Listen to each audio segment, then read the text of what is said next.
You're a bad person, you are. Aren't you the same for listening to such a wicked woman? And what about Emily? Is she all right with this? It's fine. I can't even think of her as a woman anymore. My husband, Ethan, and my real sister, Natalie. It was not their first meeting. And this is what happens the moment they're left alone.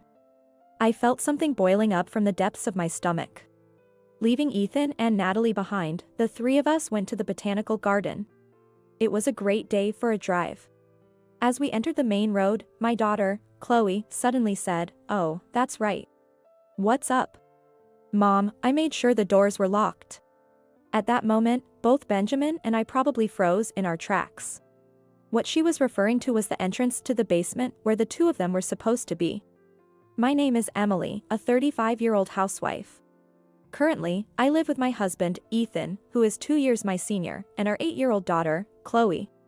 I've thought that maybe having one more child wouldn't be such a bad idea. But there were two reasons why it ended up being just Chloe. One was that I, myself, couldn't desire to have siblings. I have one sister. It was obvious, even to an outsider, that my parents favored her. I disliked both my parents for favoring my sister and also myself for hating her.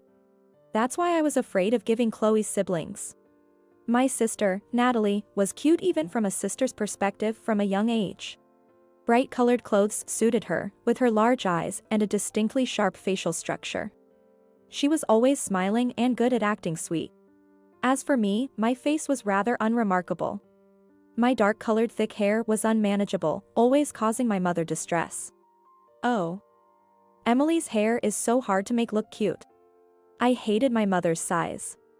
The main reason I went to a university in the city and looked for a job there was to get away from my family. From my sister and my parents who favored her. But then Natalie returned home. I found out through a call from my mother. "What's up? This is unusual." "Well, Natalie has come back home again." "Again?" "Yes, again." Natalie had been married twice before. The first time right after graduating from college. To be blunt, it was a shotgun wedding. Though it's called a blessed wedding now, Natalie's situation really felt like it happened, so there's no choice. The partner, Lucas, was 5 years older than Natalie. They met at a mixer, and the assertive Natalie pushed forward until it was discovered she was pregnant before employment, leading to marriage. Even our parents thought Lucas was a good match at the time. His parents were also pleased initially, having gained a beautiful daughter-in-law. However, it didn't take long for Natalie's true nature to show. Within 5 years, her spending habits, supported by everything her parents bought for her, emerged there as well. Lucas, having saved up for their future home, found his savings spent by Natalie and could no longer trust her, leading to him initiating a divorce. However, since Benjamin was young at the time, custody went to Natalie. Lucas was said to be extremely frustrated about it. But she was with her next husband for quite a while, right? What happened? Well, she cheated. My mother's voice was heavy. A year after divorcing Lucas, Natalie quickly found another partner and remarried. Her being in her 20s at the time probably played a big role. A divorced, single mother in her 20s with beauty. The next partner was the manager of the place where she worked part-time. Again, her appearance and outward charm played a big part. And with the marriage to the manager, she even quit her part-time job, worrying about how it looked to others. I told her to stop overspending this time, but well. Yes, the overspending somewhat subsided. The next partner had a lower income than Lucas, which was a significant factor. But this person had lost his parents early on and had inherited a house. That must have been what Natalie was aiming for. There would be no need to spend the income on a house. Maybe she thought that if she did it again, she would lose her source of dependence. But, you know, it was okay until Benjamin was in elementary school. Until elementary school? You're a mother too, right? You know about the socializing among mothers? I nodded in understanding. Indeed, such socializing keeps you too busy to have any spare time. But when Benjamin started middle school, those social interactions disappeared, and she had free time. Free time? She cheated because she was bored? Well, the men Natalie chooses are always good as marriage partners but not necessarily charming as men. I was astounded. can a mother really say that? And now, Natalie and Benjamin are staying at our house. Hey, Mom, by the way, since she divorced due to cheating, could she afford to pay the alimony? Do you think she could pay? We had no choice but to pay it ourselves. It wasn't just a temporary cover. Always too lenient. And so, Emily, she said she might visit you from time to time. What? You must be joking. Why should I have to entertain my sister now? What are you saying? She's your only sister, right? Oh, the same old pattern. You've always been cold-hearted. Natalie said so too. You hardly ever come back home. Of course, I would. Why should I return to a home where I feel uncomfortable? Please, Emily. Benjamin seems uncomfortable too, having changed schools several times. I was at a loss for words when she said that. My nephew, Benjamin, is truly a good kid. Eventually, the two of them started coming to our house frequently. Now, by some twist of fate, we live in the neighboring state to my childhood home. And it's less than an hour's drive away. Having a sister like Natalie is the first reason why I lost the dream of having siblings and didn't want more children.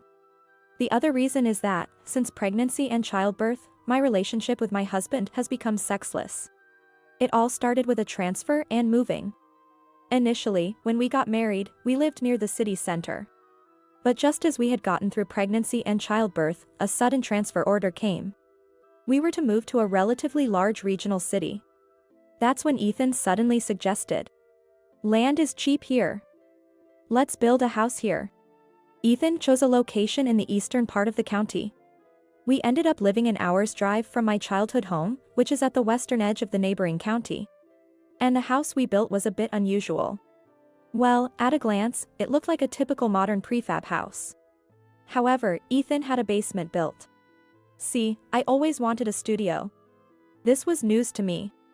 Sure, I knew he was knowledgeable about art. He even chose art museums for our dates before we were married. But I never thought he'd be the one to paint. Huh? Didn't I tell you? I was in the art club in high school and wanted to go to art college if possible. But it seems the cost of art college entrance exams was too much for Ethan's family. It had always been a regret of his, so when we built our own house, he always wanted a studio. But why underground? I need stable light from the north. As a result, a semi-basement was created with the first floor elevated. The studio was placed where there were windows for light. But it was too big for just a studio, so I decided to use half of it as a storage room right down the stairs. I heard that in this area, a major earthquake is always expected. So it's normal for every house to have an earthquake-resistant design and to keep emergency supplies. I gathered various things and stored them there right after moving. I also use it for occasionally used outdoor gear and as a storage for the fruit wine and preserves I make as a hobby. The door to the inner studio is solid, lockable from both inside and outside. If Ethan locks it from the inside, it's his dream space. On the other hand, the storage entrance just has a simple latch. Since the inner door is solid, we didn't put much importance on the storage door. Ethan began to spend more and more time in the basement whenever he had free time. Mom, Dad doesn't play with me much since we moved here. Hearing Chloe's words filled with loneliness, all I could do was sigh. It was still okay, at first. But gradually, he brought in a small refrigerator, spare mattresses, and a tablet. The night before a day off, he'd stay down there and rarely come up except for the bathroom and bath on the first floor. Hey, why don't you take Chloe to the amusement park once in a while? You're trying to take away my only pleasure? This is how I refresh so I can keep going at work every day. We argued more often, and our marital life diminished.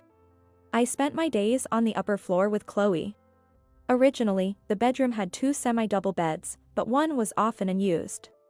I ended up sleeping with Chloe more often.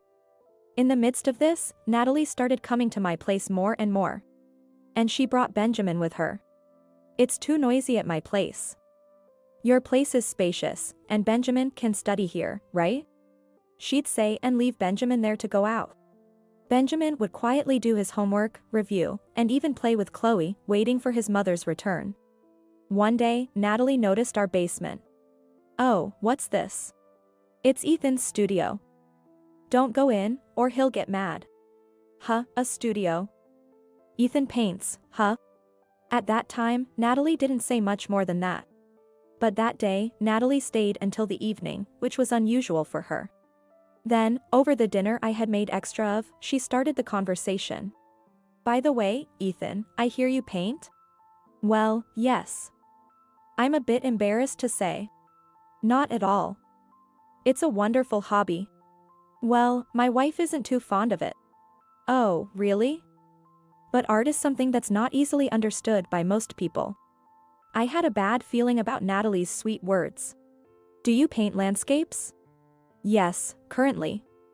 Landscapes or still lives? I used to enjoy painting portraits in high school. Oh, portraits.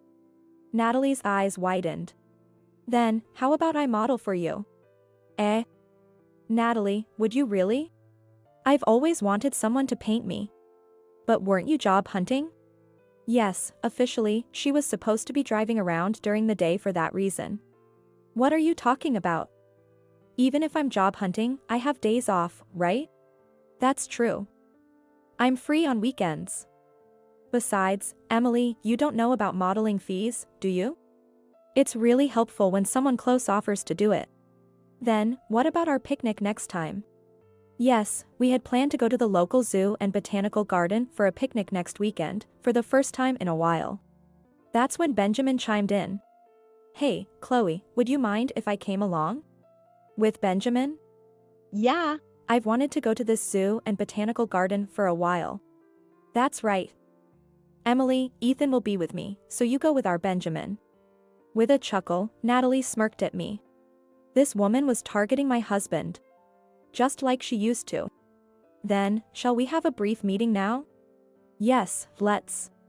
And just like that, leaving dinner somewhat unfinished, the two of them headed down to the basement. Left behind, we continued our meal in front of their leftover dishes. I'm sorry about my mom. Benjamin said, looking down. You don't need to apologize for that, Benjamin. It's just modeling, after all. Do you think so? He gave a smile that was uncharacteristic of a child. After a moment of silence, he stood next to me to help with the dishes. Thank you, that's very helpful. No problem, I'm used to it.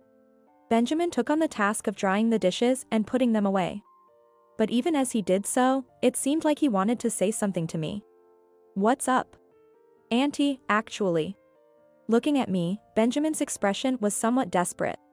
Do you have something you want to tell me? I whispered. Maybe Benjamin offered to help with the dishes next to me because he had something to say that he didn't want Chloe to hear. My mom always lures men like that. Benjamin, you knew? Yes.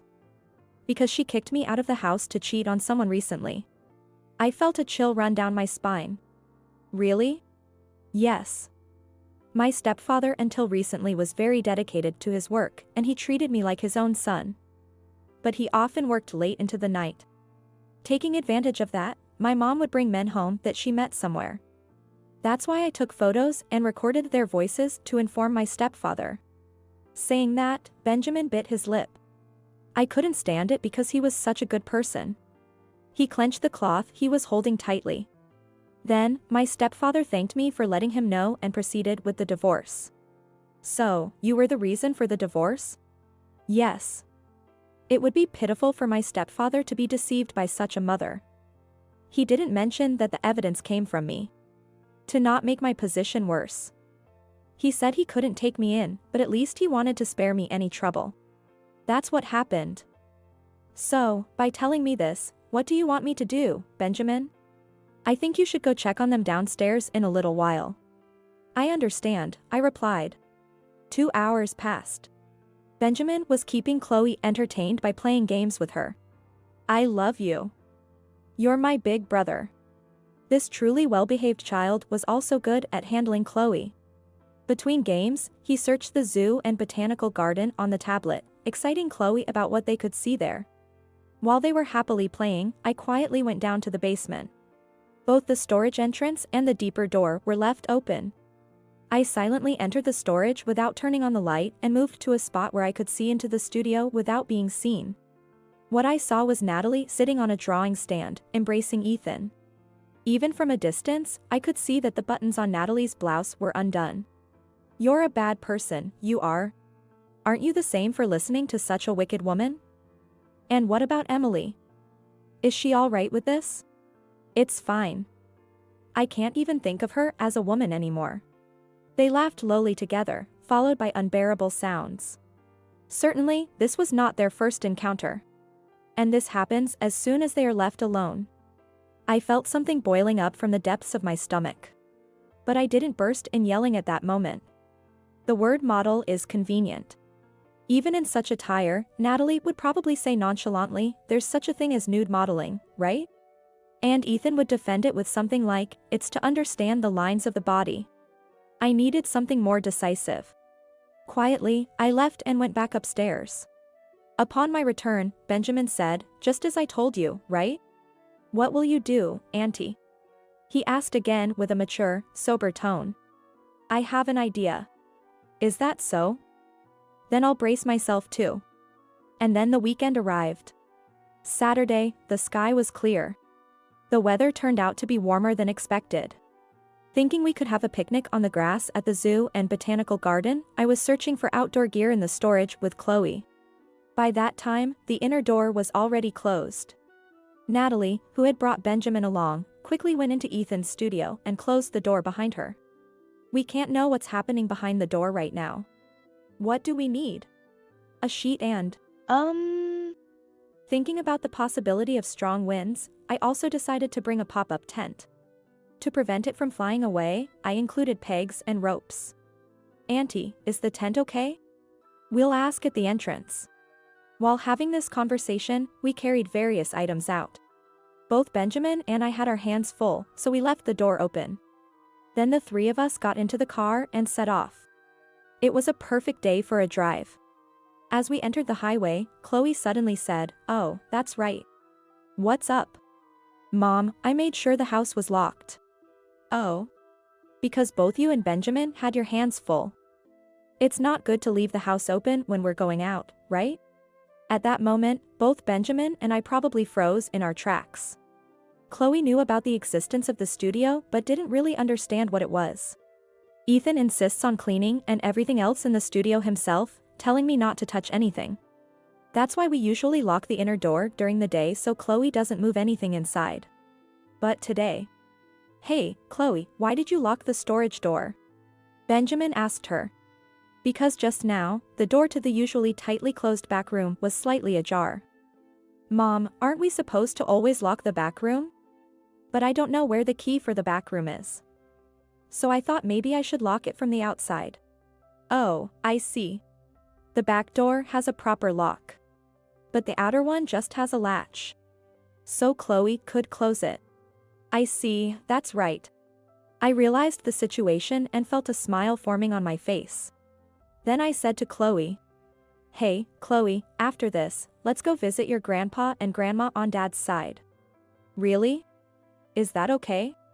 This was all part of the plan. Visiting the in-laws was already scheduled. It's been a while, so let's stay overnight. I added that to the plan. And the next evening. After spending about 2 hours driving from the zoo and botanical garden, we had a wonderful time having dinner, breakfast, and lunch with the three of us at my in-laws' house. We should probably head back soon. No, not yet. It was during a conversation over tea. The classic ring of a phone sounded. "It's mine." The police? What's that, Emily? Can you put it on speaker for us? At my father-in-law, Bob's request, I switched the phone to speaker and answered. "Yes, hello.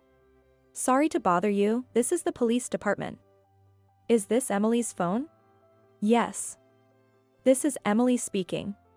The background noise of the person claiming to be from the police was noisy. I could also hear the sound of an ambulance in the background. What happened? "We received a report from a neighbor about the sound of breaking glass and a bad smell emanating from your home's basement." "What?" I exclaimed in shock. "What exactly happened?" "Ethan said he would be staying home today." "Yes, that's right, but what could it be?" I said to my in-laws. They are genuinely nice people who adore their seldom-seen granddaughter, Chloe, very much. The only concern they usually express is about their son building a home far away, which they share over the phone. Honestly, compared to my own parents, they are incomparably decent people. They even warmly welcomed Benjamin, who is after all my nephew. I asked the police for more details. So, what exactly happened? It appears Ethan was the one who broke the window, the officers said. Could you explain a bit more? I'll explain chronologically, the officer offered. Then, shall we go play a game over there? Yes. Benjamin suggested, sensing the mood and taking Chloe away. Indeed, this was not a story for Chloe to hear. The police officer began to explain to us. A neighbor returning from shopping was startled by the sound of breaking glass and peeked into our house. Hesitantly, the neighbor, who usually communicates with us through neighborhood circulars, entered the yard to locate the source of the broken glass. It turned out to be a window of the basement, which usually didn't attract much attention. Panicking, the neighbor looked through the broken spot and saw a terrible smell coming through, with a naked man and woman wrapped in blankets or sheets, appearing to be in pain. They immediately called the police. One of the naked individuals turned out to be Ethan. My in-laws' expressions twisted rapidly upon hearing this. What on earth is he doing? Bob exploded with anger, but the conversation continued. And about the sound of ambulances? Well, when we approached, they said they were locked in, injured, and needed help, so we called an ambulance and rescue team. It was a major operation. My in-laws' sighs grew louder and heavier. The front door was locked, so considering security reasons, we removed one window pane and sent in team members to rescue the two. Thank you. But what about the injuries? It seems Ethan fell off a stand trying to exit through the window and severely injured his back. My in-laws were so stunned, their jaws nearly dropped. I then asked something else that needed clarification. Is the other woman you mentioned possibly named Natalie? She's my sister. Oh, your sister, that woman was? The officer hesitated. What happened? Well, yes, she did introduce herself as that. We've already contacted your family about it, but the source of the bad smell was her. Excuse me? It appears that, whether due to the cold or something else, with many beer cans scattered around, she had an accident while undressed. There was a significant amount of excrement scattered around the basement. Excuse me? So, they tried to wash themselves with the emergency drinking water stored in the warehouse, it seems. That caused everything on the floor to spread even more, and it soaked into the clothes they had left there, both of them. The mention of the clothes caused my in-laws' faces to contort in dismay. So, where is my husband now? Which hospital is he in? Oh, yes. The officer provided the hospital's name and address, then hung up the call. At this point, I was struggling to fully grasp the situation. Yes, I was aware that we had locked them in, expecting that this would conclusively reveal the affair, allowing Ethan and me to thoroughly investigate the studio later. But this was beyond unexpected. Indeed, if the door was locked, they couldn't access the toilet. And now, it had escalated to a major incident involving the police, an ambulance, and a rescue team. Auntie, hold on. Benjamin rushed over and shook me as the phone call ended. Realizing the situation, he immediately knelt down before my in-laws. I'm really sorry for what my mother has done. Right, I needed to respond appropriately to Benjamin's improvisation. Benjamin, were you listening? I heard the name Natalie mentioned. I'm sorry. That's my mother. She was targeting Uncle Ethan. What? So, when she said she'd model, I deliberately raised my voice. Yes, she used me to get you two out of the house. That's terrible. I'm really sorry, Auntie. No, you shouldn't apologize for something like this. Bob, Mary, could you please go to Ethan? Yes, we need to understand the situation clearly. All right. But Emily, what will you do? I'm sorry, but I don't know what to do right now. I'm too shaken, I might cause an accident if I drive. All right, then we'll go check on him. Thank you. I thanked them deeply. After they left, Benjamin and I exchanged a firm handshake, having pulled off our act. 2 weeks later. My lawyer, Oliver, reported that things seemed to be moving in our favor. I had stayed with my in-laws, planning my next steps. First, I called Elisa, the neighbor and first responder, to get a detailed account of their rescue. She's someone who loves gossip and is skilled at quickly spreading what she sees and hears to those around her. I've always valued our relationship to ensure no unfavorable rumors were spread about me. But who knew it would come in handy in a situation like this? The neighborhood was swarming with police cars, fire engines, and ambulances, right? And then, your husband. Well, how do I put it? I urged her to continue. And that other woman. She smelled so bad. What did she eat to produce such a smell? When I revealed that woman was my sister, Elisa exclaimed in a lively voice, "Oh my." So, in essence, your husband was seduced by your sister? So, I played strong and said, "It seems so." Thanks to this first responder, who couldn't hide her excitement despite her words of sympathy. It became clear that there were many witnesses to the affair. The scandal had already been seen by the neighbors. My words would surely spread quickly. Next, I looked for a lawyer who could offer favorable conditions for the divorce and a restraining order against Natalie. At that time, I didn't even want to see Ethan's face. So, I decided to finish everything through the lawyer. "Can't we go home?" Chloe asked. I explained, "A thief broke into our house." Indeed, it was a robbery. A thief took Daddy away. Chloe tilted her head in confusion, seemingly not fully understanding.